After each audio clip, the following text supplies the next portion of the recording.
Good morning class. कल हमने PPC complete कर लिया था, प्रोडक्शन प्लानिंग कंट्रोल।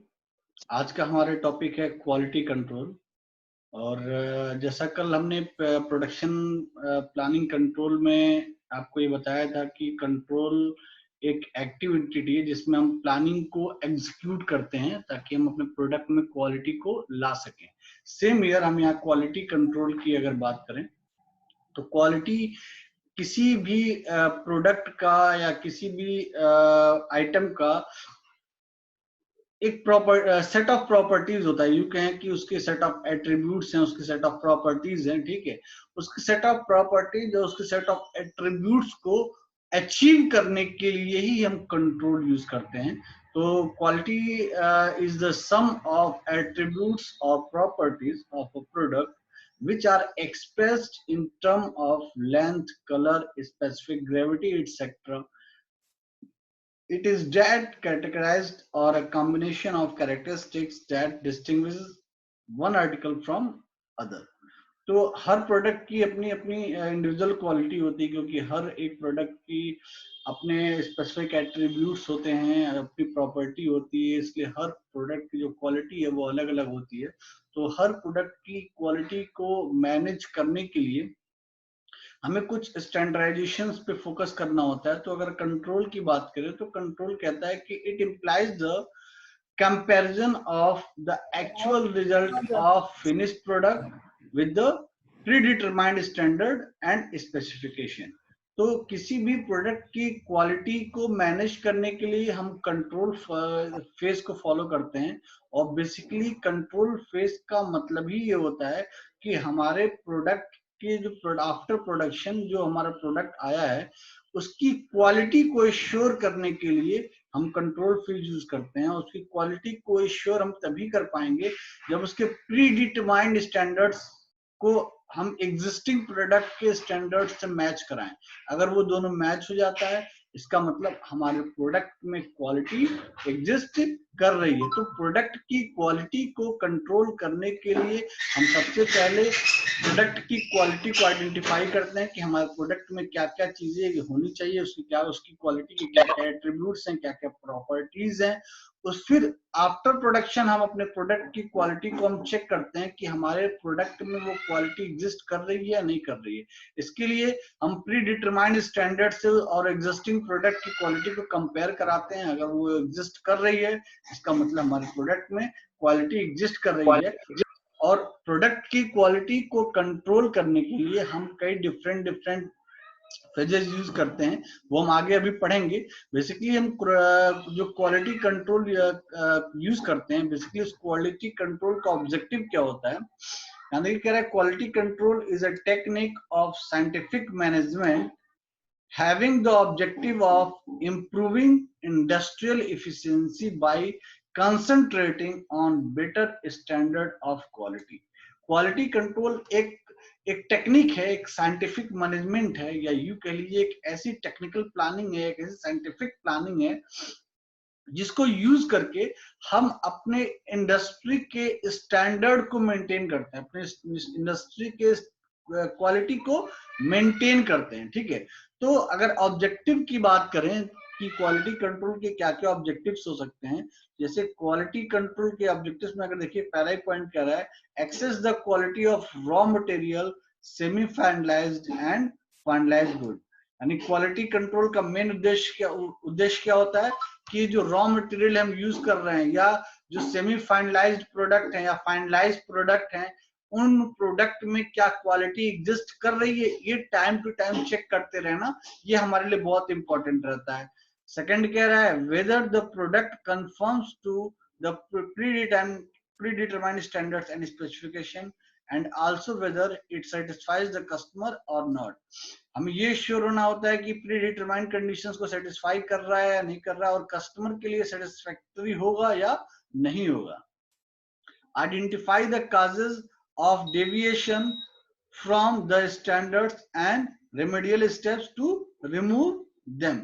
हमें ये आइडेंटिफाई करना होगा कि हमारे स्टैंडर्ड्स जो हमारा हमने स्टैंडर्ड्स डिफाइन किया अपने प्रोडक्ट के लिए, उसमें क्या डेविएशन है एग्जिस्टिंग प्रोडक्ट में, हमें उसको फाइंड आउट करके उसको रिमूव करना होगा। ठीक है, ये सारे फेजेस हम यूज करते हैं क्वालिटी कंट्रोल में। हमारा उद्देश्य यही होता है कि हम अपने प्रोडक्ट की क्वालिटी को इम्प्रूव कर सकें, मेंटेन रख सकें, उसके लिए हम ये सेट ऑफ फेजेस को फॉलो करते हैं। इसमें नेक्स्ट कह रहा है suggest improvements in the quality of goods through new method. ठीक है, अपने प्रोडक्ट की क्वालिटी में इंप्रूवमेंट लाने के लिए हमें नए नए मेथड्स को भी अडॉप्ट करना चाहिए, जैसे कि नई मशीनरीज हो गई, नई टेक्नोलॉजी हो गई, एटसेट्रा एटसेट्रा।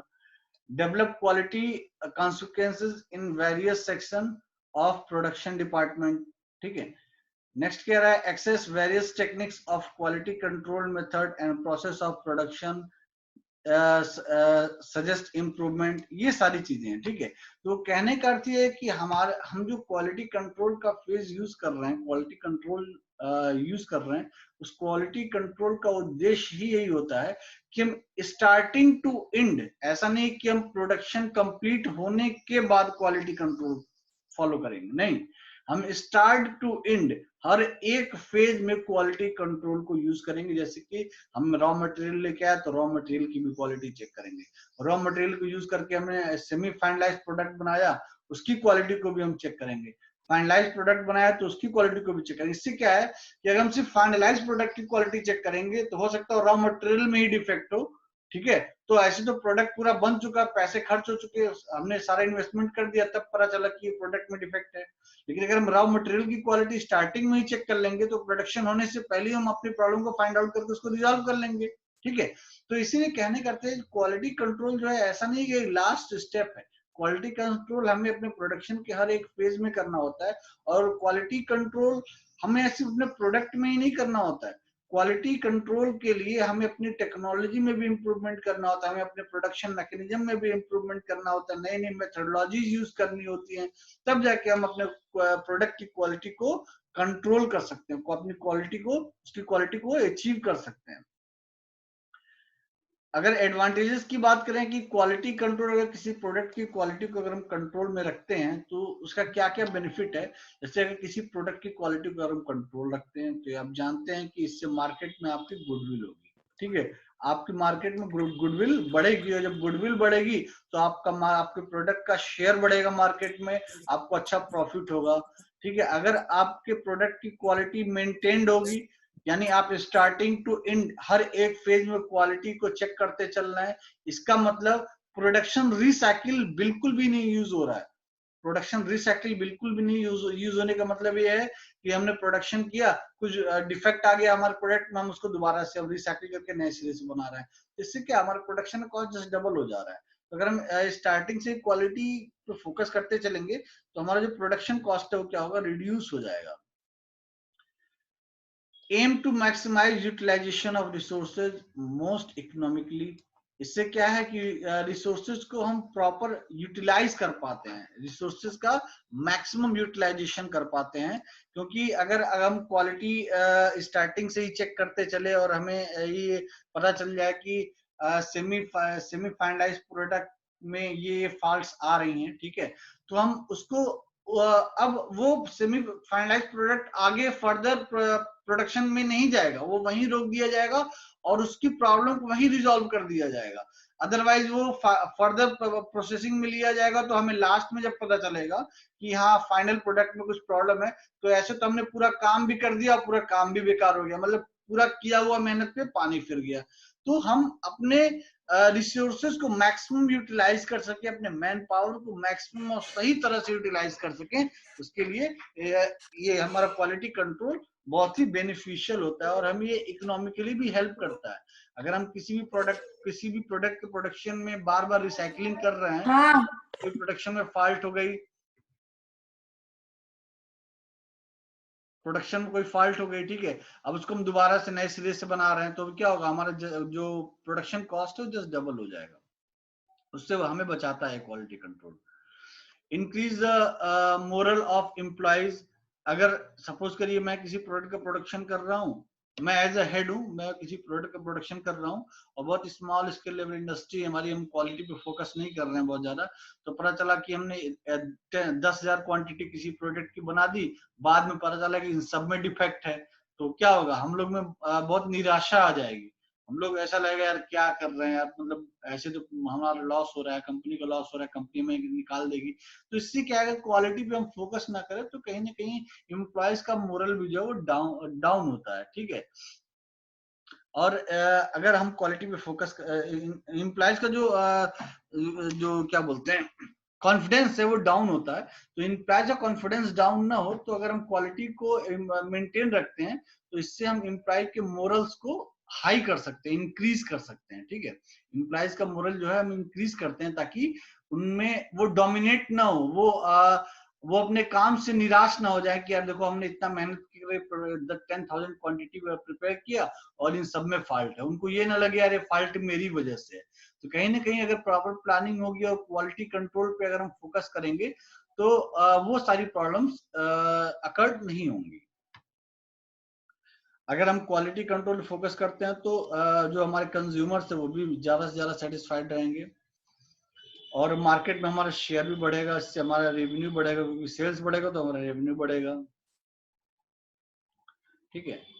नेक्स्ट है हमारा क्वालिटी कंट्रोल का ही पार्ट है, statistical quality control.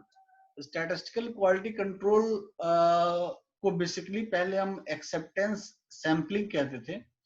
Acceptance sampling में बेटा होता क्या था एक्चुअली, हमने सपोज करिए 100 क्वांटिटी किसी प्रोडक्ट की प्रिपेयर की, प्रोडक्शन किया 100 क्वांटिटी।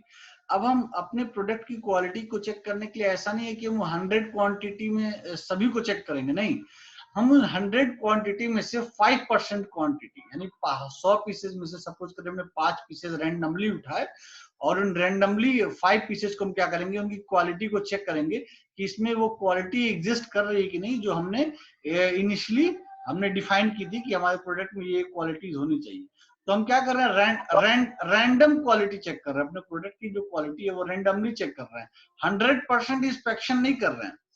हम क्वालिटी चेक करने के दौरान 100% इंस्पेक्शन नहीं कर रहे, मतलब सारे प्रोडक्ट की क्वालिटी नहीं चेक कर रहे हैं, हमने अपने सारे प्रोडक्ट में से रैंडमली कुछ प्रोडक्ट्स चूज किए और उनको हमने क्या किया, उनकी क्वालिटी को चेक करना स्टार्ट किया। तो इस प्रोसेस को हम बोलते हैं एक्सेप्टेंस सैंपलिंग। इसी एक्सेप्टेंस सैंपलिंग को हम आज की डेट में बोलते हैं statistical quality control. Statistical quality control basically है क्या? The statistical quality control is the application of a statistical technique to decide whether to accept or reject the product or to control the process of production।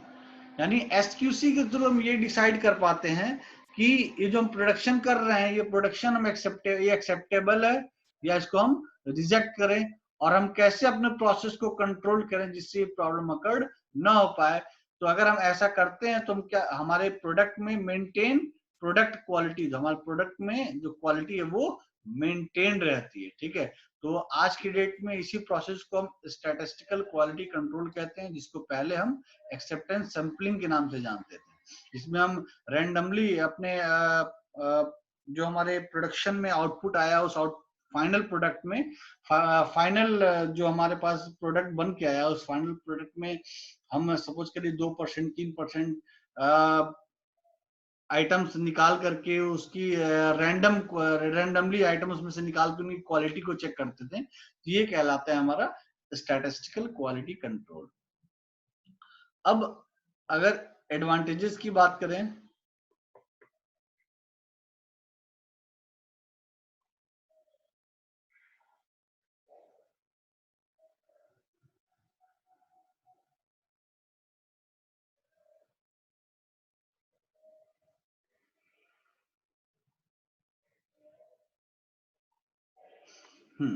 Advantages की अगर बात करें कि statistical quality control से क्या क्या help मिलती है, क्या क्या एडवांटेजेस हैं इसके।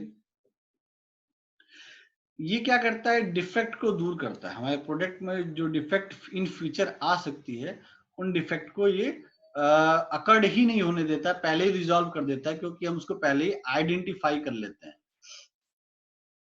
ये रिस्क को भी अकड़ नहीं होने देता है, ठीक है। Reduce the task of inspecting the whole lot. जैसे हम अगर हम एसक्यूसी मेथोडोलॉजी को यूज करते हैं, तो हमें अपने पूरे लॉट, जो हमारे लॉट में अगर 10 लाख प्रोडक्ट अगर हैं, तो उन 10 लाख प्रोडक्ट को की क्वालिटी हमें चेक करने की जरूरत नहीं है। हमें रैंडमली कुछ प्रोडक्ट्स निकालते हैं, उनकी क्वालिटी को हम चेक कर लेते हैं। इससे क्या होता है? Reduce the task of inspecting the whole lot. Help in maintaining high standards of quality and promotes good. इससे हमें अपने प्रोडक्ट की क्वालिटी को मेंटेन करने में मदद मिलती है, और हम हमारा प्रोडक्ट जो है मार्केट में एक अच्छी इमेज बना पाता है।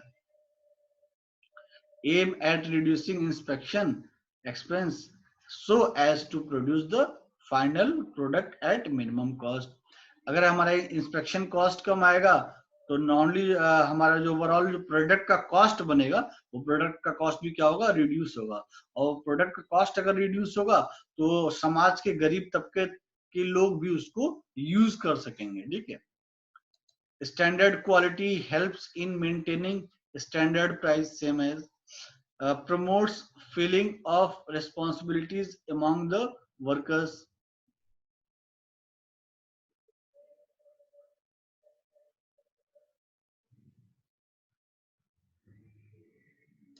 अगर हमारे प्रोडक्ट की क्वालिटी मेंटेन रहती है, ठीक है, तो हमारे जो वर्कर्स हैं उनमें भी एक अच्छा गुड फील आएगा कि हाँ चलिए, हमने जो काम किया, हमने जो अपनी मेहनत से प्रोडक्ट बनाया, वो प्रोडक्ट जो है बहुत अच्छा था, तो वो और रिस्पॉन्सिबिलिटी के साथ काम करेंगे, ठीक है। ये हमारा एसक्यूसी कंप्लीट हो गया। नेक्स्ट पॉइंट है हमारा मार्केटिंग।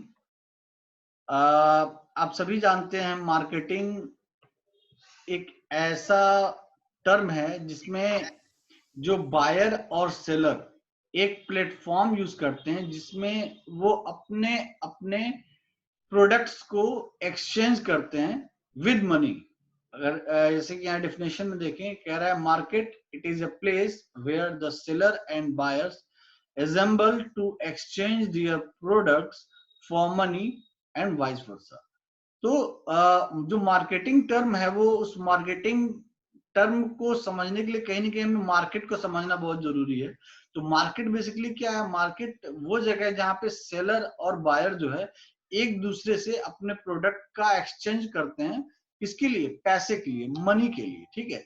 तो अगर मार्केटिंग को समझने की कोशिश करें, तो मार्केटिंग को हम दो तरह से समझ सकते हैं। जैसे यहाँ देखिए, कह रहा है early day marketing includes activities involve in the flow of goods and services from production to consumption. ठीक है, ये ट्रेडिशनल कॉन्सेप्ट है, पुराना कॉन्सेप्ट है। आज की डेट में क्या डेफिनेशन है इसकी? Due to change of customer behaviour, concepts are also changed। Customers started to buy and goods or services that were more beneficial to them in terms of quality, price, satisfaction, durability, look, and so on। The benefits to the customer may be tangible and intangible। देखिए, जो traditional concept था marketing का, उसमें क्या रहा है? Includes activities involve in flow of goods and services. इसमें क्या है? जो पुराना कॉन्सेप्ट था मार्केटिंग का, उसमें ये था कि हमने प्रोडक्शन किया और उसको मार्केट में बेच दिया, ठीक है। प्रोडक्शन किया और मार्केट में बेच दिया। हमने अपने इस प्रोडक्शन और सेल्स, अपने प्रोडक्ट को प्रोडक्शन करने में और उसको मार्केट में सेल करने में के बीच में हमने कहीं भी कस्टमर का बहुत ज्यादा ध्यान नहीं रखा। हमने सेलर का ध्यान रखा, जो हमारे प्रोडक्ट को बेच रहा है कि किस तरह से प्रोडक्ट को बेच पाएगा मार्केट में, ठीक है। हमने सेलर को ध्यान में रखा। लेकिन मॉडर्न कॉन्सेप्ट क्या है? मॉडर्न कॉन्सेप्ट में हम सेलर को ध्यान में, हम सॉरी, जो पुराना कॉन्सेप्ट था, उसमें जो जो शॉपकीपर है, जो हमारे प्रोडक्ट को बेचेगा, ठीक है, हम उसको अपने माइंड में रखते थे कि क्या वो हमारा प्रोडक्ट मार्केट में प्रॉपर तरह से सेल कर पाएगा, नहीं कर पाएगा। हम उससे फीडबैक लेते थे, क्या डिमांड है लोगों की, क्या चाहते हैं लोग, क्या नहीं चाहते हैं। लेकिन आज की डेट में अगर बात करें, हम जब भी प्रोडक्ट का प्रोडक्शन करते हैं, उसकी मार्केटिंग करते हैं, तो वो मार्केट हम कस्टमर की डिमांड को ध्यान में रख के करते हैं। वो मार्केटिंग हम कस्टमर की डिमांड को माइंड में रख के करते हैं। तो यहाँ देखिए, यहाँ रेड लाइन से मैंने 2 पॉइंट लिख रखे हैं। जो ट्रेडिशनल अप्रोच था मार्केटिंग, उसमें कह रहे हैं traditional approach focus on the need of the sellers. ये इसमें क्या करते थे, जो दुकानदार हैं, हम traditional approach focus on the needs of the sellers, ठीक है। तो इसमें क्या, जो बायर्स हैं यानी जो खरीदार हैं, यानी हम लोग को बड़ा जागरूक रहना पड़ता था, ठीक है। तो मॉडर्न अप्रोच क्या है, modern approach focus on the need of buyers. आज की डेट में क्या है कि जो खरीदार हैं हमारे यानी कस्टमर, हम कस्टमर के रिगार्डिंग जो है अपने प्रोडक्ट के लिए मार्केटिंग करते हैं, ताकि हमारे प्रोडक्ट की जो क्वालिटी है, जो स्टैंडर्ड है, वो बायर्स तक पहुंच सके, जो ओरिजिनल कस्टमर है उन तक हमारी बात पहुंच सके। तो आज की डेट का जो ये मार्केटिंग ट्रेंड होता है वो ये होता है। तो कहने का अर्थ है कि जो ट्रेडिशनल अप्रोच था उस समय बायर्स को सावधानी बरतनी पड़ती थी, यानी हम लोगों को सावधानी बरतनी पड़ती थी कि जो सामान हम खरीद रहे हैं पता नहीं सही है गलत है, हमको तो किसी कंपनी वाले ने बताया नहीं कि मेरे प्रोडक्ट में क्या क्वालिटी क्या नहीं है, दुकानदार तो सकता हमसे झूठ भी बता दे, ठीक है। तो उस केस में क्या है कि बायर्स को बहुत सावधान रहना पड़ता था, ठीक है। लेकिन मॉडर्न अप्रोच में क्या है, सेलर्स बीवेयर, जो खरीदार हैं उनको सावधान रहना पड़ता है। क्यों? क्योंकि जो प्रोडक्शन हो रहा है वो प्रोडक्शन कस्टमर को ध्यान में रख के किया जा रहा है, ठीक है। तो अब वो जो प्रोडक्ट कस्टमर परचेज करेगा, ठीक है, अब कस्टमर को तो सारी चीजें पता है, कस्टमर को तो मार्केटिंग के थ्रू, एडवर्टाइजमेंट के थ्रू कंपनी ने सारी चीजें बता दी है कि देखिए इसमें ये खासियत, इसमें ये खासियत, इसमें खासियत है। अब अगर दुकानदार कस्टमर को बेवकूफ बनाने की कोशिश करेगा तो कस्टमर तो समझदार है, ठीक है। तो इस केस में क्या है, जो सेलर है यानी जो बेचने वाला है, ठीक है, उसको सावधान रहना है कि कहीं वो गलत प्रोडक्ट तो अपने, अब जैसे मान लो मैं किसी मैं लैपटॉप की बात कर लूं, मार्केट में डिफरेंट टाइप के लैपटॉप्स अवेलेबल हैं, ठीक है, जिनकी डिफरेंट कॉन्फ़िगरेशन है, ठीक है, डिफरेंट कंपनीज के हैं। तो अब कौन सा लैपटॉप ज्यादा अच्छा होगा आज की डेट में हर कस्टमर जानता है, हर कस्टमर कॉन्फ़िगरेशन के बारे में जानता है, हर कस्टमर मतलब आईटी रिसोर्स से रिलेटेड सारी चीजों को जानता है। कोई दुकानदार अब कस्टमर को बेवकूफ नहीं बना सकता है। तो इसीलिए दुकानदार को भी क्या जागरूक रहना पड़ता है, यानी कि लिखा है सेलर्स बिवेयर। सेलर्स को, जो दुकानदार है उनको आज का जो मार्केटिंग ट्रेंड है, इस मार्केटिंग ट्रेंड में दुकानदार को जागरूक रहना है। क्यों? क्योंकि कस्टमर आज की डेट में सब जान रहा है, क्योंकि modern approach focus on the need of buyers. Customer को क्या चाहिए आज की डेट में मार्केटिंग में पहली चीजें दिखा दी जाती है, कस्टमर को बता दी जाती है। इसीलिए कस्टमर जो है बिल्कुल एक्टिव है, वो सारी चीजों से अवेयर है। तो जो दुकानदार है, जो सेलर है, उसको भी अवेयर रहना पड़ता है, क्योंकि वो जानता है कि हम कस्टमर को आप बेवकूफ नहीं बना सकते, वो सारी चीजों से अवेयर है। लेकिन ट्रेडिशनल अप्रोच में क्या था, पहले लोग कुछ जानते नहीं थे, मार्केटिंग इतना होता नहीं था, टीवी पे इतना एड उड आता नहीं था, तो टीवी भी नहीं था लोग बस के लोग टीवी देखे या रेडियो सुने, ठीक है। तो लोगों के अंदर इतनी अवेयरनेस नहीं थी। उस समय क्या था, जो खरीदार था उस खरीदार को बड़ा जागरूक रहने की जरूरत थी। सामान लेने गया, दुकानदार ने उसको बेवकूफ बना दिया, अरे ये तो खराब है, ये वाला मत लीजिए, बहुत महंगा भी है, बहुत खराब भी है, इसकी क्वालिटी नहीं अच्छी, सस्ता वाला लीजिए बहुत बढ़िया है। क्योंकि वो सस्ता लेने के लिए क्या बोलता है, उसमें उसकी मार्जिन ज्यादा बनती थी। तो पहले क्या था कि लोगों को प्रोडक्ट की क्वालिटी के बारे में पता नहीं था, क्योंकि इतना मार्केटिंग का ट्रेंड नहीं था, लोगों तक प्रोडक्ट के रिगार्डिंग इंफॉर्मेशन पहुंच नहीं पाती थी। तो जो दुकानदार बता देता तो लोग वो मान लेते थे। तो इसीलिए अगर ट्रेडिशनल अप्रोच की बात करें तो ट्रेडिशनल अप्रोच में जो बायर है यानी जो कस्टमर है उनको सावधान रहना होता था, और मॉडर्न अप्रोच में जो सेलर है, जो बेचने वाला दुकानदार है, उसको अलर्ट रहना है। क्यों? क्योंकि वो जानता है कि कस्टमर जो है समझदार हो चुका है, इसको बेवकूफ नहीं बना सकते। तो कहने का अर्थ ये है कि जो मार्केटिंग है, मार्केटिंग जो है मार्केट से बनाया है, और मार्केट का मतलब ये है कि वो प्लेस जहां पे हम किसी गुड्स के लिए जो सेलर और बायर हैं किसी स्पेसिफिक एंटिटी के लिए एक दूसरे से एक्सचेंज करते हैं, जो मनी से कंपनसेट की जा सके, ठीक है। तो वो जो एक्सचेंज हो रहा है प्रोडक्ट का, जो मनी से कंपनसेट किया जा रहा है, तो उस प्रोडक्ट का जो बाई कर रहे हैं या उसको सेल कर रहे हैं, तो कहीं ना कहीं मार्केटिंग के थ्रू ही उसको सेल कर पा रहे हैं। मार्केटिंग का मतलब ये है कि जब तक आप किसी प्रोडक्ट के बारे में, आप अगर मान ली मार्केट में कोई नया प्रोडक्ट लॉन्च हुआ, अगर आपको पता ही नहीं लॉन्च हुआ, तो आप परचेज करने जाएंगे?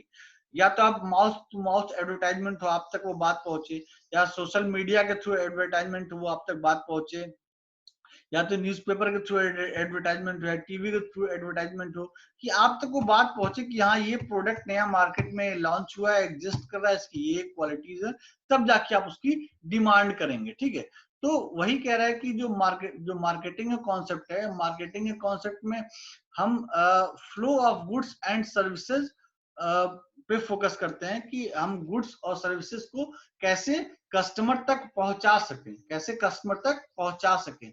इसमें अगर ट्रेडिशनल कॉन्सेप्ट की बात करेंगे, तो इस ट्रेडिशनल कॉन्सेप्ट में जो सेलर था, जो बेचने वाला था, वो बड़ा चौकन्ना, वो बड़ा एक्टिव रहता था।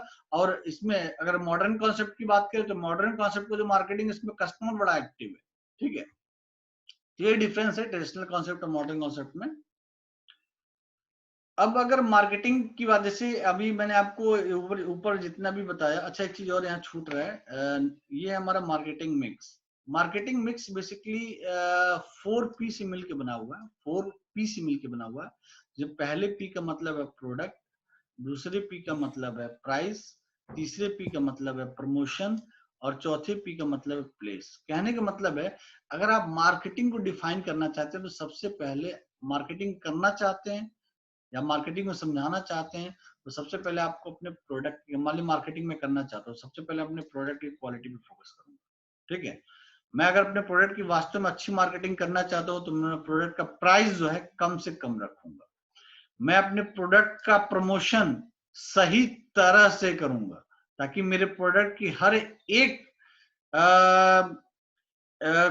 एक क्वालिटी के बारे में इंफॉर्मेशन जो है कस्टमर तक पहुंच सके।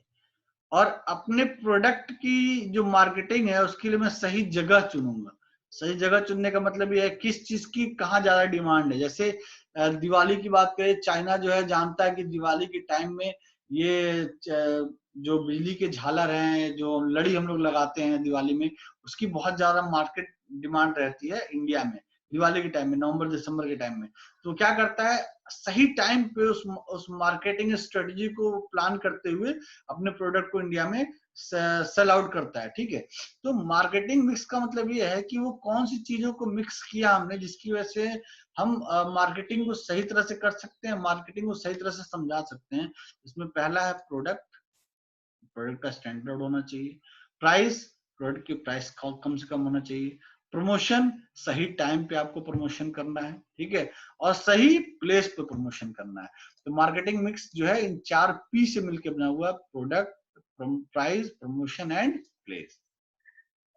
और अगर अब बात करें marketing problems of small scale units, तो यहाँ पे देखिए बहुत सारे प्रॉब्लम्स हैं जो स्मॉल स्केल यूनिट्स को मार्केटिंग में फोकस करनी पड़ती है। जैसे मैंने थोड़ा पहले आपको बताया कि आपको अपने प्रोडक्ट के रिगार्डिंग जो भी इंफॉर्मेशन है, वो इंफॉर्मेशन कस्टमर तक पहुंचानी ही पहुंचानी है। क्योंकि कस्टमर की जरूरत क्या है, और वो जरूरत आपके प्रोडक्ट में एग्जिस्ट कर रही है, कस्टमर को पता होना चाहिए, तभी कस्टमर आपके प्रोडक्ट को परचेज करेगा। तो कहीं ना कहीं आपको अपने प्रोडक्ट के फीचर्स को कस्टमर तक पहुंचाना है। अब आप अपने प्रोडक्ट के फीचर्स को कस्टमर तक पहुंचाने के लिए किसी न किसी मीडिया का या किसी न किसी पाथ को फॉलो करेंगे, जिससे आप अपनी बात कस्टमर तक पहुंचा सकें। तो आप अपने प्रोडक्ट की क्वालिटी कस्टमर तक तभी पहुंचा पाएंगे जब आप अपने प्रोडक्ट में क्वालिटी रखेंगे। जब आपके प्रोडक्ट में क्वालिटी ही नहीं होगी, तो आप अपने कस्टमर को बताएंगे कैसे कि मेरे प्रोडक्ट में क्वालिटी है। तो जो स्मॉल स्केल यूनिट्स हैं, जो छोटे स्तर की कंपनियां होती हैं, उनका जो मार्केटिंग स्ट्रेटजी होता है, वो सही नहीं हो पाता है। क्यों? क्योंकि उनके साथ बहुत सारी प्रॉब्लम्स ऑलरेडी रहती है। जैसे उनके प्रोडक्ट में क्वालिटी नहीं रहती है। जो स्मॉल स्केल इंडस्ट्रीज जो प्रोडक्शन करती हैं, वो लो क्वालिटी के प्रोडक्ट बनाती है। जब प्रोडक्ट में क्वालिटी बहुत घटिया टाइप की है, बहुत लो क्वालिटी का प्रोडक्ट है, तो किस बिहाफ पे मार्केटिंग करेंगे, किस बिहाफ पे मार्केटिंग करेंगे, कैसे लोगों को बताएंगे कि हमारा प्रोडक्ट बहुत अच्छा है। इसीलिए जो मार्केटिंग प्रॉब्लम है स्मॉल स्केल यूनिट्स की, वो कुछ पॉइंट्स की वजह से। इसमें पहला पॉइंट है low product quality, difficult for it is very difficult for small units to have quality testing equipments, क्योंकि हम जो स्मॉल स्केल यूनिट्स हैं उन स्मॉल स्केल यूनिट्स का जो प्रोडक्ट की क्वालिटी है बहुत कम है। क्यों? क्योंकि इतने छोटे स्केल की इंडस्ट्रीज होती हैं, वो सोचती हैं हम थोड़ा सा पैसा लगाएं, प्रोडक्शन करो, पैसा कमा लें। उनका फोकस क्वालिटी पे होता ही नहीं है, इसीलिए वो क्वालिटी स्टैंडर्ड को मेंटेन करने के लिए टेस्टिंग लैब्स नहीं बनाते हैं, टेस्टिंग इक्विपमेंट्स नहीं खरीदते हैं, क्योंकि उनको लगता है तो पैसे की बर्बादी है यार। मैं 100 रुपए का सामान बनाऊंगा, पता चलेगा 40 रुपए उसको टेस्ट करने में चला जाएगा, अगर मैं टेस्टिंग नहीं करूंगा तो वही 40 रुपए मेरा बच जाएगा। तो इसीलिए जो स्मॉल स्केल यूनिट्स होते हैं उनके प्रोडक्ट की क्वालिटी की कोई गारंटी नहीं रहती। जैसे चाइनीज जितने भी प्रोडक्ट हैं, चाइना के जितने भी प्रोडक्ट हमारे इंडिया में आते हैं, वो सारे के सारे प्रोडक्ट स्मॉल स्केल इंडस्ट्री के थ्रू बन के आते हैं, इसीलिए उन प्रोडक्ट की कोई क्वालिटी नहीं रहती। कहावत है ना, चला तो चांद तक, ना चला तो शाम तक, वही वाली बात है, क्योंकि वो अपने प्रोडक्ट को टेस्टिंग वगैरह नहीं करते हैं, इसीलिए वो सस्ते रहते हैं, इसीलिए उनके प्रोडक्ट सस्ते रहते हैं। दूसरी प्रॉब्लम क्या है जिसकी वजह से स्मॉल स्केल इंडस्ट्रीज को प्रॉब्लम फेस करनी पड़ती है मार्केटिंग के लिए? Problem of brand image. उनकी इमेज कोई ब्रांड, उनके प्रोडक्ट की कोई ब्रांड इमेज नहीं होती है। क्यों? Large scale units formulate their strategies and create brand image. तो लार्ज स्केल इंडस्ट्रीज हैं, वो एक स्ट्रेटजी, एक प्लानिंग के तहत काम करते हैं, ठीक है। वो इसीलिए वो प्रॉपर एडवर्टाइजमेंट भी कर पाते हैं, एडवर्टाइजमेंट में अपनी प्लानिंग और स्ट्रेटजी को रिफ्लेक्ट करते हैं, दिखाते हैं, तो कस्टमर को लगता है हाँ ये तो बड़ा ब्रांड है, ये तो बहुत बड़ा ब्रांड है, इसके प्रोडक्ट बहुत अच्छे होंगे। लेकिन स्मॉल स्केल यूनिट्स के साथ क्या है, इनका कोई ब्रांड इमेज नहीं होता, ठीक है, इसलिए अपनी पब्लिसिटी नहीं कर पाते हैं। Third colour limited market. जैसे स्मॉल स्केल यूनिट्स जो है, इनके पास ट्रांसपोर्टेशन की प्रॉपर फैसिलिटी नहीं होती है, इसीलिए अपने प्रोडक्ट को लोकल मार्केट में ही बेच पाते हैं, दूर दराज एरियो में या अदर स्टेट्स तक नहीं पहुंचा पाते हैं। इनके पास स्टोरेज कैपेसिटी या वेयर हाउस फैसिलिटी नहीं होती है, जिसकी वजह से ये बहुत ज्यादा प्रोडक्शन करके स्टोर करके भी नहीं रख सकते हैं, ठीक है। तो ये बहुत सारी प्रॉब्लम्स है जिसके लिए अपने प्रॉपर मार्केटिंग नहीं कर पाते हैं। Lack of bargaining skills. इनके अंदर बार्गेनिंग स्किल्स भी प्रॉपर नहीं होती है। These are focused to sell their product at very low prices, ठीक है। ये कभी कभी जब इनको लगता है यार तो मार्केट डाउन जा रहा है, तो ये बिल्कुल सोचते चलो किसी तरह से जो लगाए वही पैसा निकल जाए किसी तरह से। तो इनके अंदर प्लानिंग नहीं है, मार्केटिंग स्ट्रेटेजी नहीं है कि अभी प्रोडक्ट हमारा बिक नहीं रहा है तो चलो एक पे एक फ्री करके बेच लें। कुछ ऐसी प्लानिंग बनाए, कुछ ऐसा मैनेजमेंट या अपना कुछ ऐसा मैनेज करके कुछ ऐसी प्लानिंग करें जिससे हमारा प्रोडक्ट जो है वो अच्छे से सेल हो जाए। तो इनके अंदर बार्गेनिंग स्किल नहीं होती है, इस वजह से प्रॉपर मार्केटिंग भी नहीं कर पाते हैं। प्रॉब्लम ऑफ क्रेडिट सेल, जिसमें कह रहा है small units have borrow excessive working capital then what it really needed. ये मार्केट से इतना ज्यादा पैसा उधार उठा लेते हैं कि जितनी इनको जरूरत भी नहीं होती है, तो जिसकी उसकी वजह से क्या होता है, इनको बहुत ज्यादा इंटरेस्ट पे करना पड़ता है, और उस इंटरेस्ट को पे करने की वजह से फिर इनके प्रोडक्ट के कॉस्ट जो है वो बढ़ जाते हैं, क्योंकि प्रोडक्ट का कॉस्ट नहीं बढ़ाएंगे तो फिर इंटरेस्ट पे कैसे करेंगे, ठीक है। तो वही कह रहा है problem of credit sales. Lack of market research, ये मार्केट को प्रॉपर एनालिसिस नहीं करते हैं, ठीक है, जिसकी वजह से ये मार्केटिंग करने में फेल हो जाते हैं कि मुझे अपने प्रोडक्ट को वास्तव में कहाँ पे बेचना है। इनको स्ट्रेटेजी नहीं पता रहती, ये मार्केट को एनालाइज नहीं करते हैं, मार्केट को समझते नहीं है कि मेरे प्रोडक्ट की ज्यादा सेल कहाँ पे है। इनका तो बस काम है ये बनाया और बेच दिया बस, ये प्रॉपर प्लानिंग के तहत कोई काम नहीं करते हैं। Competition from large scale units, ये इसलिए पिट जाते हैं क्योंकि लार्ज स्केल यूनिट्स वही प्रोडक्ट इनसे अच्छी क्वालिटी में इनसे कम रेट में बना देती है, ठीक है। Lack of trend